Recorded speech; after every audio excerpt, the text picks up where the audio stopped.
खतरे का निशान तो है ही है, भाजपा के लोगों के लिए खतरे का निशान है। अच्छा। जो विधायक जिस पार्टी के बलात्कार कर लेते हैं उनके लिए खतरे का निशान है।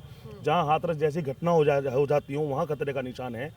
जहां लगातार भ्रष्टाचार, खाद्यान्न घोटाले, तमाम घोटाले किए जाते हैं वहां खतरे का निशान है। पिछली बार 6 की 6 विधानसभाएं भाजपा जीती थी, बहुत उम्मीद के साथ जनता ने जिताया था।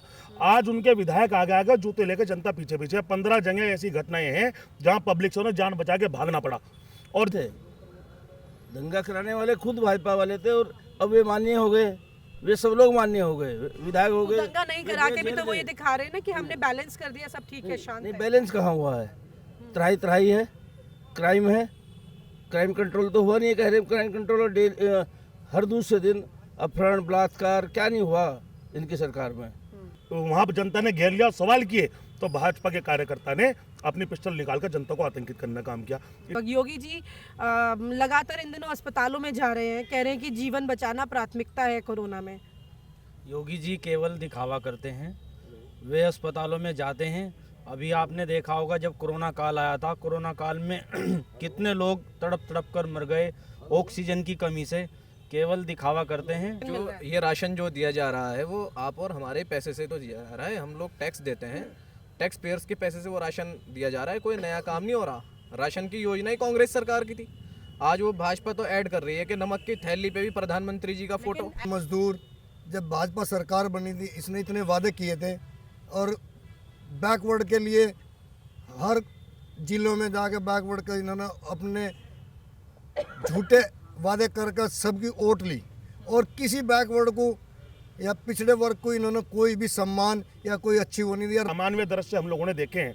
आप देखिए इनके विधायक जिन्होंने यहाँ से पर्चा भरा है, जिन्होंने नॉमिनेशन किया है, वो कहते हैं माइक पे खड़े होकर कि यहाँ हमने ऑक्सीजन दी, बिजली दी, डॉक्टर दिया, जबकि यहाँ ना दवाई मिली, ना डॉक्टर मिला, ना ऑक्सीजन मिला, सैकड़ों हजारों लोग मर गए।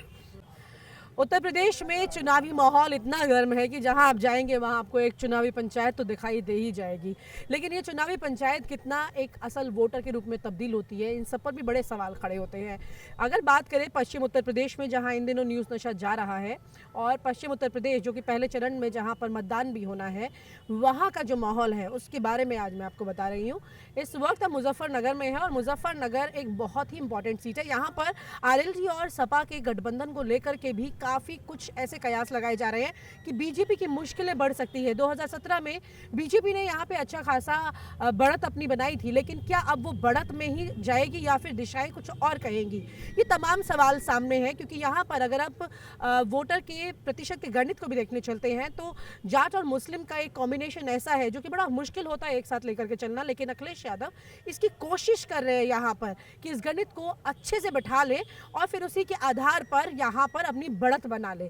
लेकिन क्या ऐसा हो पाएगा, ये भी सवाल है। बीजेपी भी इतने हल्के में इन चीज़ों को नहीं लेने वाली है, लेकिन सवाल पहले तो चलिए इन्हीं से पूछ लेते हैं, क्योंकि इन्होंने तो लाल टोपी पहनी हुई है। लाल टोपी को लेकर के अक्सर लोग अब ये कहते हैं जी लाल टोपी थोड़ा खतरे का निशान भी है, तो मैंने सोचा खतरे से ही शुरुआत कर लूँ। है, ऐसा सोच सकते हैं ना हम भी कि भाई जहाँ पर डेंजर है वहाँ जा सकते हैं। नहीं, खतरे का निशान तो है ही है, भाजपा के लोगों के लिए खतरे का निशान है। अच्छा। जो विधायक जिस पार्टी के बलात्कार कर लेते हैं उनके लिए खतरे का निशान है। जहां हाथरस जैसी घटना हो जाती हो वहां खतरे का निशान है। जहां लगातार भ्रष्टाचार, खाद्यान्न घोटाले, तमाम घोटाले किए जाते हैं वहां खतरे का निशान है।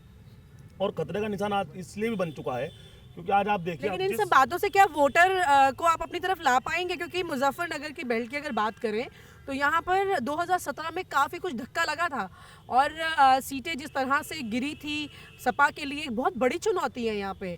तो आप लोग कोशिश तो कर रहे हो एक्टिव होने, लेकिन इतना आप लोगों तक पहुँच पाएँ और मुस्लिम और जाट कॉम्बिनेशन को खड़ा कर पाएँ, ये भी बड़ी चुनौती है ना? नहीं, कॉम्बिनेशन तो हर धर्म जाति का समाजवादी के साथ है, समाजवादी गठबंधन के साथ है। लेकिन पहले तो मैं एक बात बताऊं, जिस जिले में आप खड़ी हैं मुजफ्फरनगर के अंदर, मेरे पास 15 वीडियो हैं। पिछली बार 6 की 6 विधानसभाएं भाजपा जीती थी, बहुत उम्मीद के साथ जनता ने जिताया था। आज उनके विधायक आगे आगे जूते लेकर जनता पीछे पीछे। 15 जगह ऐसी घटनाएं हैं जहां पब्लिक ने जान बचा के भागना पड़ा। और जब मीरापुर के अंदर कल वहां पर जनता ने घेर लिया, सवाल किए तो भाजपा के कार्यकर्ता ने अपनी पिस्टल निकालकर जनता को आतंकित करने का काम किया। इनका खदेड़ा जनता कर रही है, लोगों की उम्मीद इनसे खत्म हो चुकी है। और हमारी बात जहां तक है, आप 2012 में समाजवादियों की सरकार बनी, लेकिन पिस्टल का वीडियो निकला, वो एक गलत तस्वीर है सामने, लेकिन उनका कहना है कि लोगों ने घेर लिया था वहां पर। गोली चलाएंगे, गोली चलाएंगे लोगों पर अगर लोग घेर के सवाल करना चाहते हैं। विक्रम सैनी जी के साथ क्या हुआ? क्या हुआ प्रमोद उत्वाल जी के साथ? सवाल पूछा, 5 साल कहाँ थे, जवाब नहीं दे पाए। मेरा कहना यह है कि आज लोगों का विश्वास इनके ऊपर से उठ चुका है। रही हमारी बात समाजवादियों का, बात 2012 में सरकार बनी, हमने वहाँ पे मैनिफेस्टो दिया। आप मैनिफेस्टो में अगर चेक करा लीजिए, मैं चैलेंज करता हूँ आपके माध्यम से, 60% मैनिफेस्टो के वादे पूरे किया और उससे ज़्यादा काम किया। मेट्रो मैनिफेस्टो में नहीं थी दी, उसके अंदर यूपी गौरव अंडर जी, नहीं दी, गौरव जी 1090 आपकी नहीं दी। आपकी बातें अपनी जगह सही हैं, लेकिन मैं कुछ लोगों से भी जानना चाहती हूँ कि क्या वाकई में समाजवादी पार्टी, जैसे कि गौरव जैन जो है वो बोल रहे हैं कि भाई हमने इतना अच्छा किया और बीजेपी अब खराब कर रही है, तो क्या इतना फर्क अब दिख रहा है जनता को? कहीं ऐसा तो नहीं है कि जब वोट करने जाएंगे आप लोग तो फिर वहाँ पे फर्क कुछ और होता है? नहीं मैडम, इस बार 6 की 6 विधानसभा समाजवादी पार्टी जीत रही है, क्योंकि बीजेपी से नहीं, समाजवादी पार्टी जीत रही है लेकिन बीजेपी क्यों हार रही है? सवाल ये भी है ना? बीजेपी के कारनामों से, बीजेपी से हर आदमी तंग आ चुका है। क्या कारनामे हैं? कारनामे ये काम नहीं करते। हमारी सरकार ने इतने काम किए, समाजवादी पार्टी ने इतने काम किए, बहुत ज़्यादा काम किए। आप भी समाजवादी पार्टी से हैं, चलिए आप बता दीजिए कि बीजेपी में किससे नाराजगी है आपको इस वक्त? योगी जी लगातार इन दिनों अस्पतालों में जा रहे हैं, कह रहे हैं कि जीवन बचाना प्राथमिकता है कोरोना में। योगी जी केवल दिखावा करते हैं, वे अस्पतालों में जाते हैं। अभी आपने देखा होगा जब कोरोना काल आया था, कोरोना काल में कितने लोग तड़प तड़प कर मर गए ऑक्सीजन की कमी से। केवल दिखावा करते हैं। और योगी जी आते हैं हेलीकॉप्टर से, पैरासूट से आए, लोगों से कुछ जो पीड़ित है उनसे लेकिन राशन भी तो बांट रहे हैं सबको बिना भेदभाव के, धर्म के। कुछ नहीं होता है, राशन से कुछ नहीं होता। राशन से वोट नहीं मिलती है मैडम, ये तो गलत फहमी अरे है। राशन से वोट नहीं मिलता है, ऐसे कैसे हो सकता है? राशन से भी तो वोट मिलता है। ये ना लोग तो यही सोचते हैं कि मेरे को मुफ्त में राशन मिल जो रहा है। ये राशन जो दिया जा रहा है वो आप और हमारे पैसे से तो दिया जा रहा है। हम लोग टैक्स देते हैं, टैक्स पेयर्स के पैसे से वो राशन दिया जा रहा है। कोई नया काम नहीं हो रहा। राशन की योजना ही कांग्रेस सरकार की थी। आज वो भाजपा तो ऐड कर रही है कि नमक की थैली पे भी प्रधानमंत्री जी का फोटो। लेकिन ऐसे में तो अखिलेश यादव जहाँ पे 300 यूनिट बिजली देने की बात कर रहे हैं, ये चीजें भी तो प्रैक्टिकल देखने की जरूरत है ना, कैसे हो पाएंगी ये चीजें? जब भ्रष्टाचार रुकेगा, हमारी पार्टी की सरकार आएगी तो 100% 300 यूनिट भी फ्री मिल जाएगी। ठीक है जी। आपको क्या लगता है कि मुजफ्फरनगर में अभी धर्म और जाति को लेकर के बात करें तो कितना लोगों में फ़र्क आ चुका है? ये जैसे भैया ने बताया है, राशन बांट रहे हैं, ये तो हमारे चाह रहा है ना। हम मजदूर इंसान हैं, हमारे पैसों से कट रहा है जैसे मजदूर हैं। और अब योगी जी हैं, योगी छका रहे हैं सबको, अमीर को ही छका रहे हैं। मजदूर कहाँ बेचारा? मजदूर तो वही 400 रुपये की नौकरी करता था, वो आज भी नौकरी 400 रुपये की कर रहा है। राशन भी ऐसी बात। ठीक है।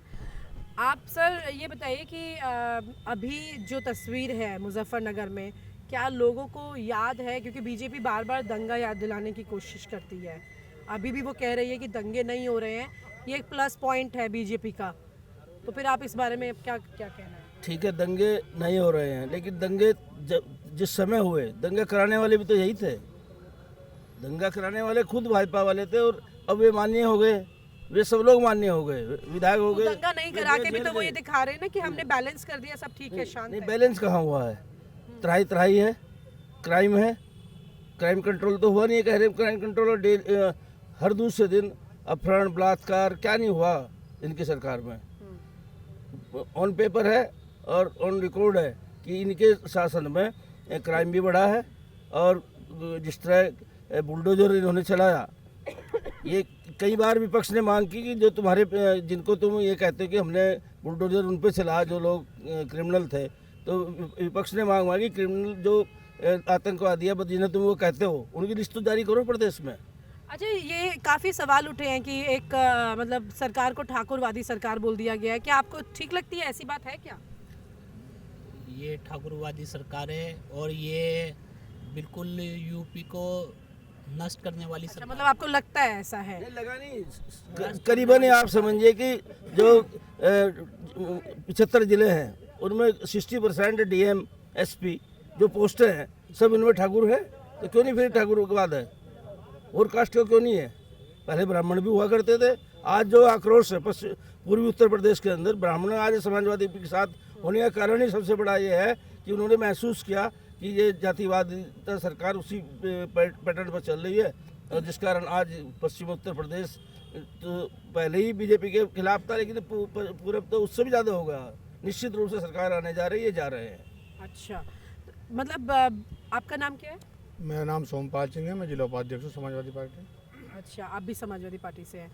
तो मतलब आपकी पार्टी को क्यों, मतलब लोग क्यों आपकी पार्टी को वोट देंगे? ऐसा है मैडम, मैं मतलब पिछले कुछ दिनों से आपसे लोग काफी एक्टिव भी होंगे इन चीजों को। मैं मैडम आपको बताऊं कि भाजपा सरकार जो आई थी, ये अपने कुछ नारे लेकर आई थी कि हम बेहतर शिक्षा देंगे, बेहतर स्वास्थ्य देंगे, बेहतर कानून व्यवस्था देंगे, अच्छी सड़कें देंगे,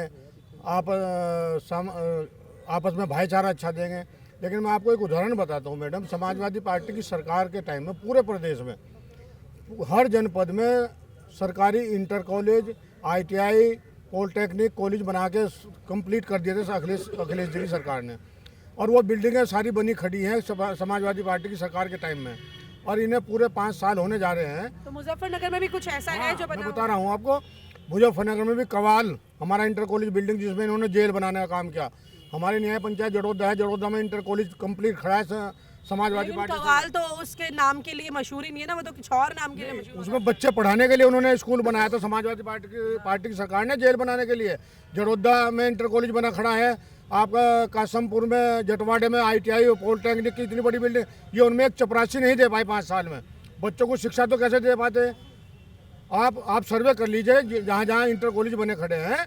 ये ना बहादुरपुर गाँव बराबर में इंटर कॉलेज की बिल्डिंग 5 साल से जर्जर अवस्था में खड़ी, जाले लग रहे हैं उनमें, कोई वहाँ स्टाफ भेजा ना, मास्टर भेजा ना, बच्चों के एडमिशन कराए, तो कैसे शिक्षा देंगे? ठीक है, तो ये तो एक सवाल वो हो गया। आप क्या करते हैं? हम राजनीति भी करते हैं, अपने कार्य भी करते हैं, और किसान भी हैं। अच्छा, तो मैं किससे सवाल करूं, राजनेता से या किसान से? किसान से कर लें। अच्छा, तो राजनीति मत लाइएगा उसमें प्लीज़। हाँ, मैं सिर्फ ये जानना चाह रही हूँ कि मुजफ्फरनगर में इतने किसान हैं, गन्ना की अगर बात करें तो अखिलेश यादव की सरकार के वक्त में भी गन्ना बकाया एक बहुत बड़ा मुद्दा रहा था, और वही मुद्दा लगातार चलता भी रहा, और अब तो किसानों का और भी तमाम और मुद्दे आ गए हैं। तो अभी किसान शांत है यहाँ पे कि अभी भी गुस्से में है? नहीं, किसान अभी शांत कैसे हो जाएगा मैडम? किसान मजदूर, जब भाजपा सरकार बनी थी, इसने इतने वादे किए थे, और बैकवर्ड के लिए हर जिलों में जाके बैकवर्ड का इन्होंने अपने झूठे वादे कर सबकी वोट ली, और किसी बैकवर्ड को या पिछड़े वर्ग को इन्होंने कोई भी सम्मान या कोई अच्छी वो नहीं दिया। रही किसान की बात, किसान का जितनी भी सरकारें हैं उसमें किसान का हर 10-20 रुपये हर सरकार में पेमेंट बढ़ता था, लेकिन इन्होंने पूरे 5 साल सरकार चली, एक भी किसानों के लिए कोई भी ऐसा काम नहीं करा जिससे किसान खुश हो जाए। डाई उस पर बढ़ा दे, खाद पर, और गन्ने का आज भी ये कहते हैं, हम वादा करते हैं कि हमने गन्ने का पूरा भुगतान कर दिया। आज भी देख ले कितनी मिल ऐसी हैं जिन पे अभी किसानों का बहुत बकाया पड़ा है। ना उन्होंने ब्याज का कहा था कि हम ब्याज देंगे, आज तक इन्होंने किसानों को कोई ब्याज नहीं दिया। तो जनता बदलाव चाहती है। ये जनता बदलाव चाहती है कि ऐसी सरकार आए जो मजदूरों का, किसानों का, और वो भला करे। अब इन्होंने मन ठान लिया कि इस सरकार को उखाड़ फेंकना है, और ऐसे मुख्यमंत्री जो जनता पर विश्वास, वो अखिलेश जी पर ये जनता। ठीक है गौरव, मैं आपसे एक बात पूछना चाहती हूँ कि अभी समाजवादी पार्टी से आप हैं, युवा आपके साथ में देख रही थी कुछ हैं, तो क्या रोजाना के तौर पर लोग शामिल हो रहे हैं क्या पार्टी में? नहीं, लगातार समाजवादी पार्टी में तमाम धर्म, जाति, बिरादरी के लोग, छात्र, नौजवान, महिलाएं, हर वर्ग के लोग समाजवादी पार्टी में शामिल हो रहे हैं। जो लोग राजनीति में वो तो आ ही रहे हैं। एक नई बात देखने के लिए मिली है कि जो आम जन है, आम आदमी है, जिसको निराशा हुई है सरकार से, वो लोग भी कहीं ना कहीं समाजवादी पार्टी के झंडे को उठाकर इनका मुखर विरोध करने के लिए तैयार तो कितना, मतलब क्या फर्क दिख रहा है? पिछले कुछ दिनों में कितने ज्यादा लोग आए हैं? नहीं, लगातार कंटिन्यू आ रहा है। मैं संख्या क्या बताऊं, लगातार लोग जुड़ रहे हैं, बहुत बड़ी संख्या में जुड़ रहे हैं। लखनऊ कितने दिनों से जुड़ रहे हैं? आपको ये तो अंदाजा होगा ना, 6 महीने पहले जुड़ रहे थे, नहीं जुड़ रहे थे, अब जुड़ रहे हैं। जुड़ने की संख्या तो लगातार रही है, कभी कम कभी ज़्यादा। लेकिन कोरोना काल में जिस तरह से अमानवीय दृश्य हम लोगों ने देखे हैं, आप देखिए इनके विधायक जिन्होंने यहाँ से पर्चा भरा है, जिन्होंने नॉमिनेशन किया है, वो कहते हैं माइक पर खड़े होकर कि यहाँ हमने ऑक्सीजन दी, बिजली दी, डॉक्टर दिया, जबकि यहाँ ना दवाई मिली, ना डॉक्टर मिला, ना ऑक्सीजन मिला, सैकड़ों हजारों लोग मर गए। कहीं ना कहीं कोरोना काल का असर भी ठीक है, ये तो चलो मुद्दे हो गए, लेकिन मैं आपसे जानना चाह रही थी कि क्या पिछले कई दिनों से या महीनों से लगातार लोग शामिल हो रहे हैं? क्या फर्क देखने में कारण हो रहा है मैडम? नहीं, मैं आपसे पूछ रही हूँ कि कितने लोग आ रहे हैं, कुछ अंदाजा है आपको कितने दिनों से? मैडम आज ही देख लीजिए, आज ही 70-75 लोगों की भर्ती तो आज ही है। और लगातार कभी 100, कभी 200, कभी 300 लगातार ज्वाइनिंग है। लगातार लोग संगठनों में एडजस्ट होकर काम करना चाह रहे हैं और बहुत से लोग तो हैं सक्रिय सदस्य बनकर कार्यकर्ता के तौर पे भी काम कर रहे हैं। कहीं ना कहीं फर्क इस चीज़ का भी पड़ा है कि जो माननीय राष्ट्रीय अध्यक्ष अखिलेश यादव जी ने जो वादे किए हैं, 300 यूनिट बिजली का वादा कर दिया, किसानों के लिए मतलब मुफ्त सिंचाई यूथ का को वादा ज्यादा कर ले दिया, रहे हैं आप, यूथ को ज्यादा 22 लाख नौकरियों का रोजगार का वादा कर दिया। तमाम तरह के जो वादे अखिलेश जी ने किए हैं उनका मैसेज जा रहा है संदेश में, लोग विश्वास करते हैं उनको। ठीक है, मतलब कुल मिलाकर ये कहा जा सकता है कि जब किसी कोई ऐसी परिस्थितियां दिखाई देती हैं राजनीति में जहां पर जिसे कहते हैं ना एक जागरूकता और उत्साह बढ़ जाता है पार्टी में, वो तभी दिखाई देता है जहां कुछ दिशाएं बदलने वाली हो, इस तरह की तस्वीर दिखने लगती है। लेकिन कुल मिला के ये ज़रूर कहा जा सकता है इस तरह से लोग शामिल हो रहे हैं और हर स्तर पर, विधानसभा के कहीं या जिला स्तर पर इनके जो भी कार्यालय है वहाँ पर, उसे देखकर ये ज़रूर कहा जा सकता है कि जिस तरह से जितनी तादाद में लोग आ रहे हैं वहाँ कुछ तो ऐसा है जो सत्ता की नींद उड़ाने के लिए काफ़ी है। विनीता यादव, न्यूज़ नशा, मुजफ्फरनगर।